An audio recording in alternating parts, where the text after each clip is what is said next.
Hello and welcome to the India news destroyer. This is शेतान और हमारे दुश्मन चाइना ने लाइन ऑफ एक्चुअल कंट्रोल से सिर्फ 65 किलोमीटर की दूरी पर अपना एक नया वायु रक्षा परिसर बना लिया है, एयर डिफेंस कॉम्प्लेक्स जिसे बोला जा रहा है। सैटेलाइट इमेज से ये पता चलता है कि पेंगोंग झील के पूर्वी भाग के तट से कुछ ही दूरी पर command and control, barracks, vehicle shades, munition storage and radar position देखी गई है।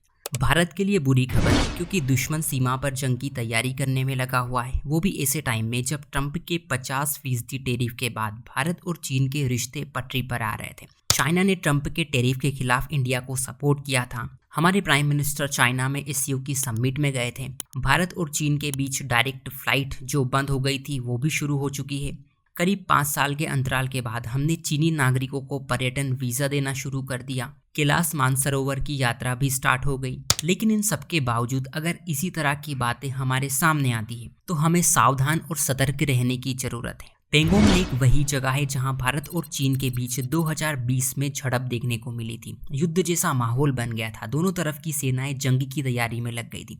किसी भी वक्त कुछ भी हो सकता था क्योंकि चाइना ने बॉर्डर पर यथास्थिति बदलने की कोशिश की थी। फिलहाल मामला टल चुका है, लेकिन कब तक बॉर्डर पर शांति बनी रहेगी वो देखने वाली बात होगी।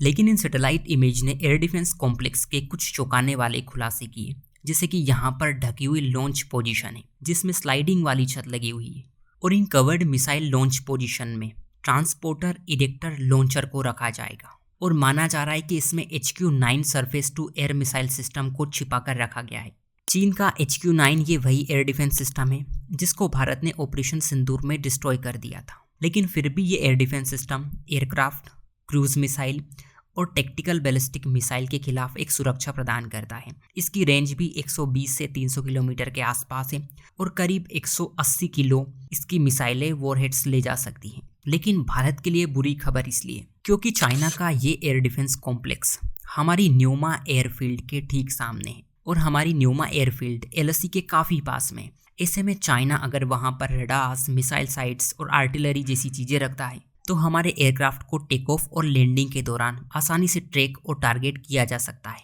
अब इस तरह के इंफ्रास्ट्रक्चर जिसमें इनके ट्रांसपोर्टर इरेक्टर लॉन्चर को रखा जाएगा, ये लॉन्चर फायर करते टाइम छिपे रहने में कैपेबल होंगे। अगर हम इनके मिलिट्री एसेट पर अटैक भी कर दें तो हमें इन्हें ढूंढने में बड़ी परेशानी होगी क्योंकि ये तो बंकर के अंदर होंगे।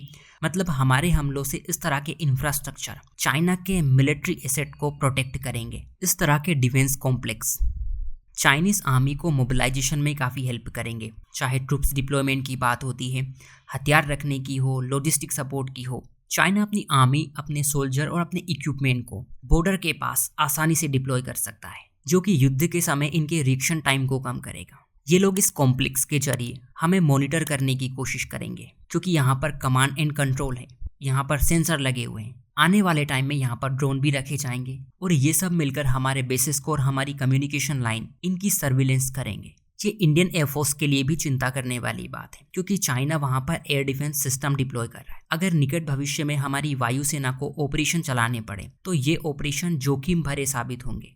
मतलब इनसे साफ पता चलता है कि चीन अपनी रक्षा क्षमताओं को ना सिर्फ बढ़ा रहा है बल्कि तेजी से मॉडर्नाइज कर रहा है। स्लाइडिंग वाली छत लगा दी है, मतलब सारी चीजें छिपी हुई हैं। जैसे इनके लॉन्चर मिसाइल लॉन्च करेंगे और लॉन्च करने के बाद छिप जाएंगे ताकि हम इन पर स्ट्राइक ना कर पाएं। सो आज के लिए इतना ही। Take care and thank you.